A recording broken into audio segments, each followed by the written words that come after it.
দিনে ১০০টির মতো সিগারেট খেতেন শাহরুখ খান।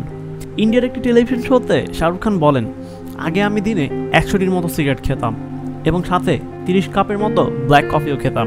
খাবার তেমন খাওয়াই হতো না। কেন শাহরুখ এত সিগারেট খান? এর পেছনের কারণটা কি? শাহরুখ খান ১৯৬৫ সালের ২ নভেম্বর দিল্লির এক মুসলিম পরিবারে জন্মগ্রহণ করেন।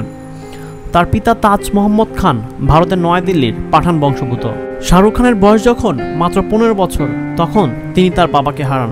একটা সময় সংসারের সমস্ত দায়িত্ব তার এই ছোট কাঁধে এসে পড়ে। তার ঠিক ১০ বছর পরেই শাহরুখ খানের বয়স যখন ২৫ বছর, তখন তিনি তার মাকেও হারান। সব দিক থেকে জীবন যেন তার থমকে দাঁড়ালো। চরম ডিপ্রেশনের শিকার হন শাহরুখ। জীবন যেন তাকে উপরে আছাড় দিলেন।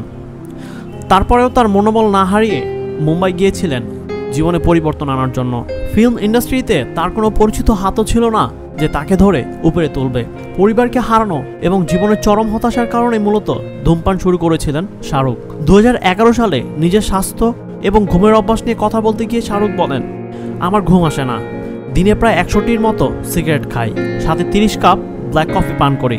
আমি তেমন পানীয় পান করি না। আমার 6 প্যাক আছে। আমার মনে হয় আমি নিজের যত কম যত্ন নেই, তত বেশি যত্ন নেওয়া হয়। বলিউডের এই কিং খান দিনে ১৮ থেকে ২০ ঘন্টা কাজ করতেন, ঘুমাতেন মাত্র ৪ ঘন্টা। এমন অনেক হাজার রাত আছেন যা তিনি না ঘুমিয়েই কাটিয়েছেন।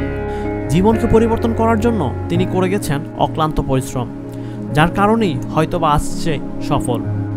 এই সফলতার সাথে সাথে ধূমপানের মতো বাজে এই অভ্যাসটি অনেকটা কমিয়ে এনেছেন শাহরুখ খান। আশা করা যাচ্ছে খুব দ্রুতই তিনি এই অভ্যাসটি ছাড়তে সক্ষম হবেন।